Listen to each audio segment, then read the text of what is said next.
Hello and a very warm welcome to this special edition of GMT. I'm Stephen Sackur, today in Washington, the day ahead of U.S. midterm elections.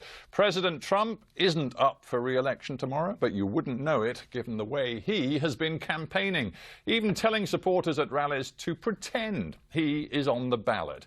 Here's what he had to say to supporters at a rally in Tennessee last night. Together, we will make America wealthy again. We will make America strong again. We will make America safe again. And we will make America great again. Thank you, Tennessee. Thank you. The president is drawing large and noisy crowds. Trump supporters came out en masse at a rally in Georgia. You know, Trump is the president of the United States. He cares about us. He cares about Georgia. He cares about everyone in the United States. He's the person that we needed, and that's the person we voted for, and hopefully we'll have him again for 4 more years after this term. I believe Trump has more star power. I believe a lot more people take him seriously because of all the policies he had and all the promises he's kept. Recently, it's been the Republican Party that's delivering as far as the economy, taxes. They're having open discussions about immigration. Well, I trust the system. I'm an American, and I trust our government to do the right thing. And a lot of the media reports, I just quite frankly don't believe them. Well, as you can see from the headgear, Trump supporters there in Georgia. Let's get views from both sides of the political fence here in Washington, D.C. now. I'm joined by the Democratic Party political strategist Peter Fenn and by Republican commentator Mica Mosbacher. Welcome, both of you, to GMT. It is tempting to see these midterm elections as, in effect, a referendum on Donald Trump. Mica, do you think that would be correct? To some degree, people are voting either for Donald Trump's policies or against Donald Trump's policies. And certainly history is not on their side, because normally the political party that's in the White House loses one or both chambers during a midterm election. And his approval rating right now is around the low 40%. Yes, it's quite high. It's higher than Obama's was at the same time. And I have to also mention that his approval rating among blacks, who often are independent voters, is now 47%. Additionally, Trump is running on his record of achievement, the roaring economy, 4.2% in certain quarters growth, at least 4%, also 3.7% unemployment, and a record $200,000 October jobs report. So he has a very strong message to deliver, promises made, promises kept. Peter, from the Democratic point of view, it is a problem, isn't it, that Donald Trump is crowing about an extraordinary set of economic numbers, high growth, lowest joblessness in 50 years, and you guys, in the end, have to struggle to persuade voters that actually that isn't the point, because normally elections are settled on the economy. Well, you know, I actually have been quite surprised that the president and his party have not talked more about the economy, to be honest. They've talked about, you know, these hordes coming up to the border who are now 700 miles away. There aren't that many of them. And he's tried, this is a campaign about fear. I mean, he likes to have an enemy. He's done that before. He thinks it works for him. So, well, you're a pollster and a campaigner. You know that at times fear really works. Does work. Absolutely. But we've gone from a president over 8 years who campaigned on hope to one who's campaigning on fear. And so what's happened is he's polarized this electorate, so that what you have right now is you have a situation where a lot of people want to check on Donald Trump. And the question really will be in this election whether enough folks turn out to check him and say, listen, you know, and they don't like him, by the way. I mean, 40% is not the greatest job approval rating, but when you look at his likability factor, he's down around 30. So most people, they don't like what he says, they don't like how he acts, they don't appreciate that. But as you say, you know, if I were him, if I were the Republicans, and I think the Speaker said this to him just yesterday, for crying out loud, talk about the economy, won't you? Well, Peter, you have just put Trump's character front and center, and you've talked about the degree to which a lot of people in America have doubts about him and don't like him.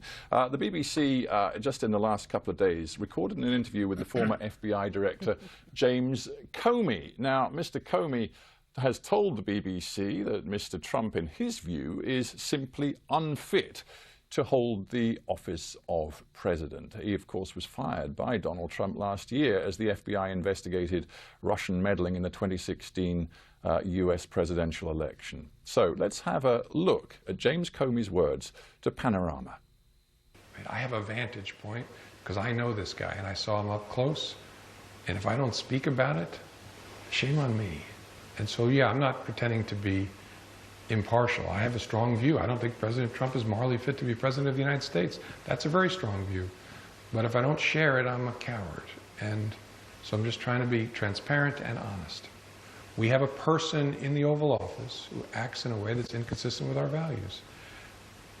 I'm not looking to call him names. I'm looking to call out this behavior so that we don't ever let ourselves become numb and believe that it's normal.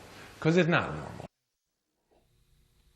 It's not normal, says James Comey. But do you think this whole swirl of debate about his character, and of course in the background we've still got the Mueller investigation as well, is that going to count as voters go to the polls tomorrow? Absolutely not. James Comey has been disgraced as an FBI director in this country. He broke with regular protocol and went directly to the press and even leaked information through a professor in Georgetown to the press.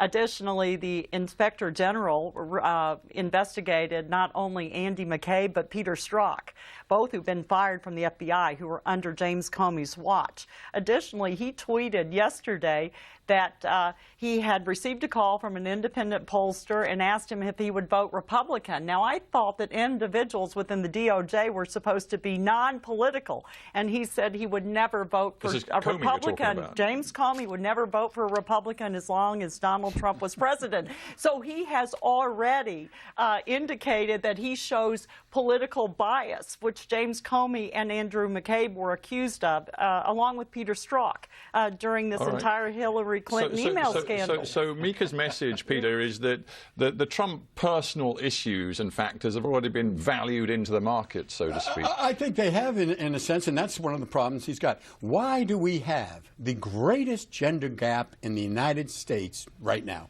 More women are furious at Donald Trump. They are going to vote against Donald Trump. Well, those are heavily character issues. And, you know, I mean, Donald Trump can thank James Comey for being in the Oval Office because of the Clinton investigation. So, but also when you see people like Colin Powell, you know, coming out and being very, very blunt. He's a very soft-spoken person. But there are a lot of people who do not, and Republicans that you and I both know, Mica, they're very nervous about this guy, especially if he comes out of this election thinking that he is God's gift to the president. Well, if he comes out feeling that, it will be because he has, or the Republican Party have held on to both chambers, both the House and the Senate. Now, the electoral mathematics right now on this eve of polling suggests that, at least if you believe the bookmakers, that the House may well go to the Democratic Party, but it looks as though the Republican Party will hang on to the Senate. How much do you both fear that what we're actually going to get after these midterm elections is a new round of political chaos in Washington and gridlock? Well, if we lose the House, the Republicans lose the House, then we will definitely see a gridlock because we're already so polarized as a nation. And the Democrats, for example, voted against repeal and replacement of the Affordable Care Act as a block. They blocked immigration reform in February, and both systems are broken. And I think that is what's at stake. It will be very difficult to accomplish anything for the good of all America in the House. I am cautiously optimistic that we will keep the House and that we will pick up at least 1 or 2 seats in the Senate. Peter, cautious optimism from your Republican... I don't think that's impossible. I honestly don't. I mean, I'm always a pessimist as a Democrat going into these elections, I have to tell you. You've been hurt too many times before. Yeah. And then if something good happens, I'm happy. Right. But I'll tell you something. something that I think is rather scary for the Republicans.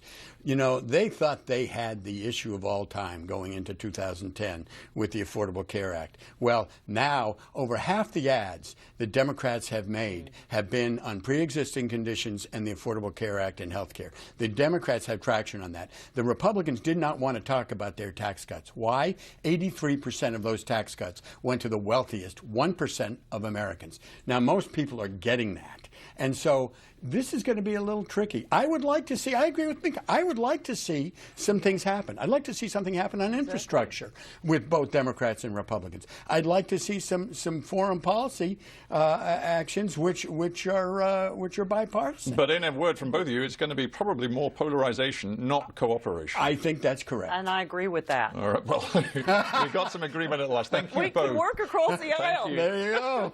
Thank you.